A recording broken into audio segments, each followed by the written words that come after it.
Doctor Strange is one of the Marvel Cinematic Universe's most powerful heroes. He is the Sorcerer Supreme, and his job is to protect Earth from magical threats and powerful beings. Take, for example, Dormammu, the villain from his 2016 film Doctor Strange. He is a being of undiscovered power within his native dark dimension, capable of absolute mastery of existence within. Strange, a mere human with barely months of magical training, can vanquish an extra-dimensional god-tier entity by wielding an Infinity Stone. Welcome back to Movie Spotlights. Like the late Tony Stark, aka Iron Man, we've wondered what Doctor Strange's work is exactly, aside from producing balloon animals.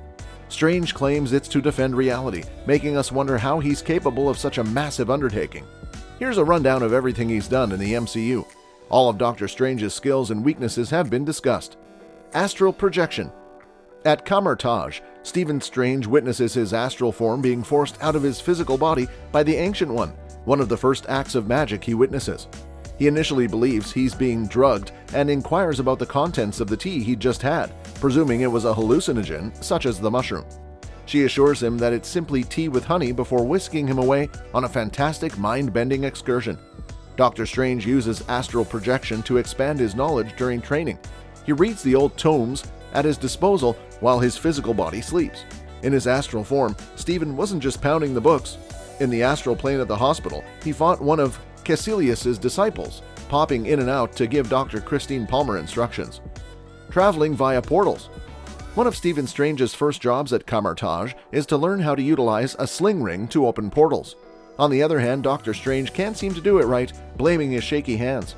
The Ancient One then summons Master Hamir, who quickly dispels any notion that Strange's hands are the issue by opening a portal with ease despite missing his left hand from the wrist down. Strange eventually realizes when the Ancient One tells him that if he can't conjure a passage to safety, he'll perish of exposure atop Mount Everest. Strange uses portals to further his studies of the mystic arts, much like he does with astral projection. Weapon spells. Stephen Strange can wield magic for more than simply protection. After all, this isn't Daniel LaRusso's idea of Miyagi-Do karate. We're dealing with cosmic dangers to the universe's balance, not feuding with the rival Cobra Kai dojo. According to Doctor Strange visual effects supervisor Stefan Soretti, one of the first weapons we see the titular character employ in Doctor Strange is the Eldritch Whip. It appears like a torrent of electricity with a lot of sparks, and it sears and burns when it hits things, he explained. Interdimensional travel. Stephen Strange wants a safe place to practice his spellcasting as his magical talents improved. As a result, the Ancient One demonstrated how to travel to the mirror dimension. It's a parallel plane of existence that appears to be very similar to our own, yet anything Doctor Strange accomplishes does not affect the physical world. Fans of Harry Potter can see it as an infinite room of requirement for Dumbledore's army to learn defense against the dark arts. And fans of X-Men might compare it to the Danger Room, only it's not simply a broom closet in a house in Westchester, New York. It's also a location where masters of the mystic arts can trap other beings if they don't have a sling ring, which is required to access the mirror dimension, as the Ancient One explains. Levitation. Doctor Strange receives certain additional perks and his capacity to cast spells resulting from months of study and labor. According to Mordo, he will be ultimately able to employ relics that will provide him powers. They can do so because they were imbued with magic that is too great to sustain.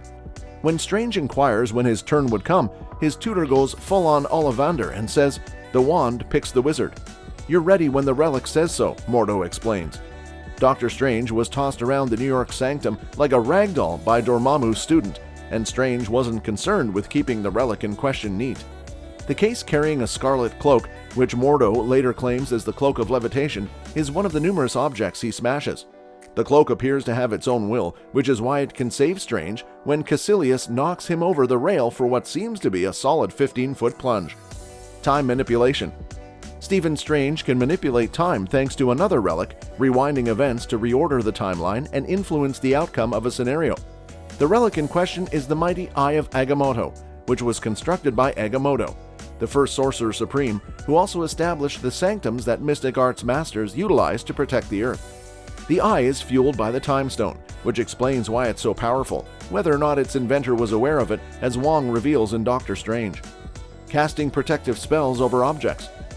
With the Eye of Agamotto and the Time Stone within it in his possession, Stephen Strange would undoubtedly go to great lengths to ensure it was not stolen from him.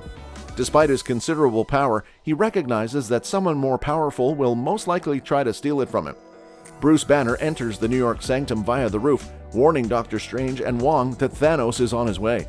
They enlist Tony Stark after explaining who the Mad Titan is. You'd think Doctor Strange, who keeps a watch list of potential threats, would have heard of him.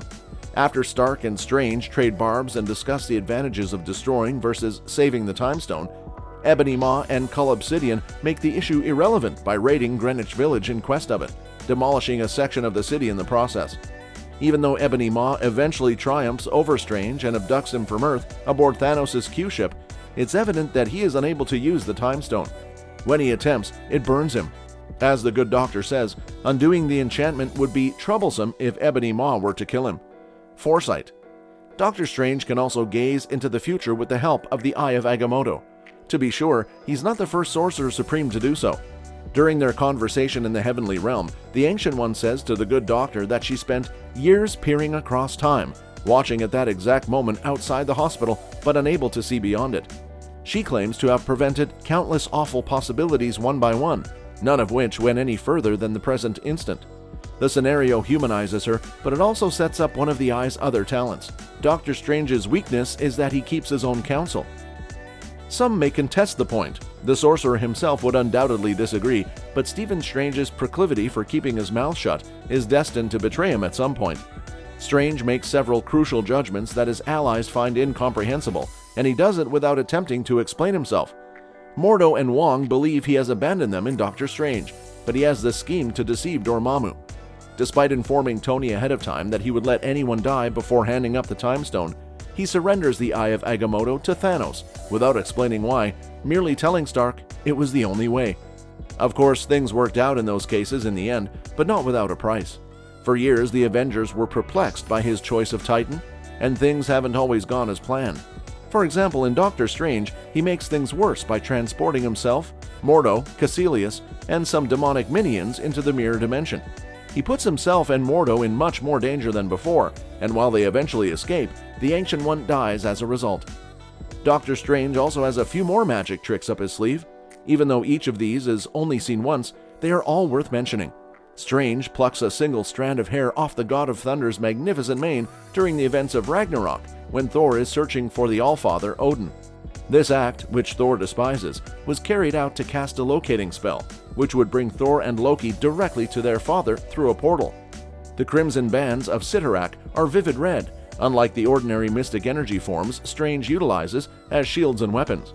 They stand out from the bright yellow-orange color of the Tau Mandalas and Eldritch Whip, respectively.